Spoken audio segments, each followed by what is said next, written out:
So this inheritance, it's death-proof, it's sin-proof, and it's even time-proof. It is out of the reach of the curse, out of the reach of sin, out of the reach even of the ravages of time. Nothing can happen to it. That it is kept in heaven for you. It's protected, it's safe. Nothing can happen to it. So, you hear all that, you say, okay, fine, it's safe. My inheritance is secure. I got it. I get that, and that's great, that's wonderful, but that's not the problem. Frankly, I'm not worried about God fumbling my inheritance in heaven. What I'm worried about is me being able to arrive in heaven. The problem isn't up there being safe, the problem is right here. I mean, what's going to keep me? I've got temptations, I've got weaknesses, I'm so prone to wander from God and to mess up and foul up and everything else. I just don't know if I can hang in there all the rest of my life to the very end. I mean, what if life just becomes too much for me and I can't handle it and I fall away? I don't make it. That's an important question, isn't it? I mean, we need to answer that question. Because what good is an inheritance in heaven that's safe if I don't ever get it? What good is a treasure locked in a vault if I never make it to the vault? So, how does this give me any security just knowing that it's safe?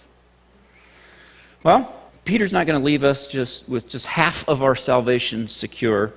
He knows that I need God not only to keep a grip on my inheritance, I need Him to keep a grip on me.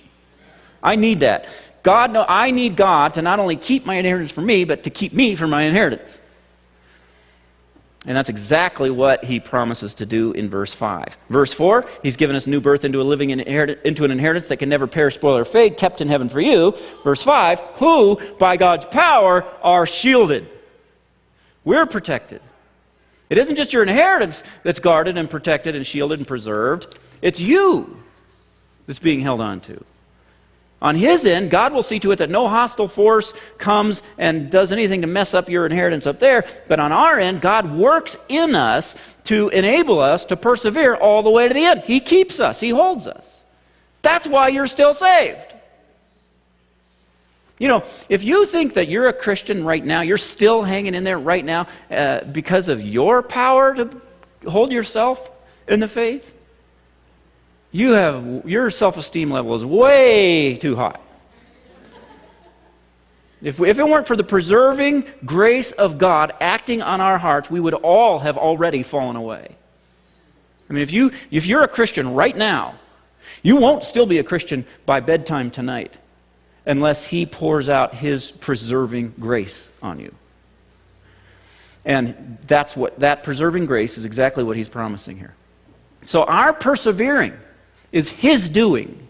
It's His work. 2 Corinthians 1:21. Now it is God who makes both us and you stand firm in Christ. It's His doing when we stand firm. I mean, think about it. Why do you think you're still a Christian? Still, after all this time. When in every other area of your life, you're so wishy-washy. I mean, you join a health club, you commit to that, you go faithfully for 3 weeks, Peter's out. You know, you start up a new routine, your daily chores, I'm committed, I'm going to do this. A year later, completely forget. You don't even remember it. I mean, how many of us have half-finished projects sitting in our basement or our garage, just sitting there as this lasting monument testimony to our lack of follow-through? You commit to a really strict diet, goes by the wayside. You once told somebody, best friends forever. You haven't talked to them in 10 years now. You started out maybe on a certain career path. Now that's distant memory. You enrolled in school, didn't graduate. Some of us can't even finish reading a book. I mean, we're so easily diverted from our past. And I'm not saying that's always bad. There are some paths that aren't worth continuing down. Circumstances change. Not every degree or project or book should be finished. So I'm not saying it's a bad thing that we're so wishy-washy. I'm just saying we're wishy-washy. Right? We go in and out. We bail out of almost everything we ever start. And yet, the most difficult thing we've ever started, the most difficult path we've ever embarked on, our walk with the Lord, we're still doing it. How do you explain that? You know, all these things that we bail out of, those are things that offered us immediate, visible, tangible rewards in this life, and yet we still couldn't follow through. Now, Christianity, the hardest thing we ever do, it offers us things that we can't see, can't touch, promises we can't even conceive of or won't receive until the next life, and it demands of us more than anything in this world demands of us, and yet we're still Christians. How do you explain that? It is so absolutely out of character for us, it should be obvious that there's another power involved, an outside power that's holding us.